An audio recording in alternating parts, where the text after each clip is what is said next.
Roger Moore was a divisive Bond actor, but his wit and charm sit him at the top of many lists as the best. His memoir, My World is My Bond, lets fans look behind the curtain. It tells about his friends and most prized memories. It also reveals how he was always blunt enough to ask the questions and use the words most wouldn't. It also tells how his candid nature sometimes earned him enemies. Keep watching to learn how Roger Moore revealed the co-stars he hated most. His friends and memories. Roger was as quick-tongued and charismatic as the characters he played. It earned him a few enemies and plenty of lovers, but also friends. Those included Peter Sellers, Frank Sinatra, and Lana Turner. Peter Sellers. Roger called Peter a solitary character who was always behind a mask. He was also a man who thought his audience watching him on screen was one of the dullest experiences you could ever wish for. That's why it was a bit surprising when he got involved in a crazy drug bust. In 1970, Peter and his third wife Miranda were on their honeymoon on the Cap Ferrat in the south of France. Roger just happened to be in the same hotel filming The Persuaders. His friend Leslie Bricusse brought Johnny Gold, founder of London's Tramp nightclub, around the Cap of the Bay. They spoke with the customs patrol boat and told them to pull Leslie's boat over, claiming it was going too fast. They all laughed at Leslie's embarrassment. The officials gave him cigarettes and a bottle of scotch. Johnny said he was there to see Peter and waved a white envelope addressed to him. Johnny gave Peter the envelope and it was filled with white powder. It also contained a note saying it was a gift for the honeymoon. Peter asked them to come to his room that night and was clearly high. He said his bed was a flying carpet and asked if they'd like to fly around the room with them. Frank Sinatra. Roger admits Frank Sinatra never did anything to dispel any rumors that he was connected to the mafia. His first memory of him was of a fight he had with John Wayne at an event at the Moulin Rouge in Hollywood. Jack Warner was the head of Warner Brothers at the time. He bid $1,000 to have Gordon MacRae sing, and John bid $2,000 for him not to sing. Unfortunately for John, Gordon was a personal friend of Frank's. He felt insulted and decided to make it known. Roger didn't see Frank again until 10 years later at a restaurant in London. He asked him about his connections to the mob, and Old Blue Eyes didn't deny it. He said most of the venues he played were controlled by the underworld. Lana Turner. Roger also claims Lana Turner taught him how to kiss on the set of the film Diane. She had a technique known as passion without pressure.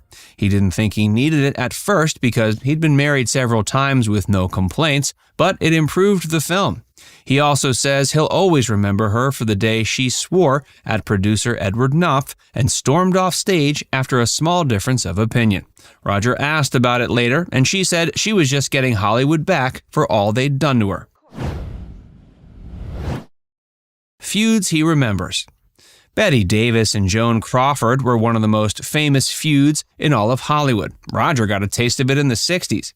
He says Bette came up to his table one day and introduced herself, even though she needed no introduction. She went on about how much she and her daughter loved his TV show, The Saint. That sparked a friendship. He invited her to the dog races one day. They were having fun, but he also began to see the diva that lived within her. He learned the reason behind the feud. Joan's second husband, Franchot Tone, was Betty's one true love. She was even resentful of her nursing him when he was dying of cancer, and the feud lasted beyond death. Roger also got to know Rex Harrison, a man who had a reputation for being temperamental and cruel. Roger says the one very decent thing he did was care for Kay Kendall, his third wife and a close friend of the actor. Rex even had trouble getting along with America's sweetheart, Julie Andrews. Roger says he allegedly had to sit on the side of the stage when singing their love song, I've Grown Accustomed to Her Face. The only way he could do it was if he imagined he was singing it to Kay. Rex also didn't get along with Audrey Hepburn, who played Eliza Doolittle in the 1964 film version. Despite the struggles, he dedicated the Oscar it earned him to both Julie and Audrey. Grace Jones. Grace Jones, the villain's henchwoman in A View to Kill. She had a habit of playing music from her trailer that was so loud it made the walls shake. He asked her to turn it down multiple times, but she refused. Roger was already stressed during filming, and not being able to get his beauty rest was eventually too much for him to take. He marched into her room, yanked the plug out, and threw a chair. He claims the dent is still there. They were set to film a love scene soon after. She surprised him by bringing in a large black sex toy. That was enough to dissolve the tension and get them laughing hard enough to make up. Harveyville, one of his most hated co-stars. Roger's sharp tongue was on full display when he appeared at London's South Bank Centre months before his death. The star had plenty to say about another Bond film, 1974's The Man with the Golden Gun. His comments focused primarily on Harveyville, who played Knick-Knack.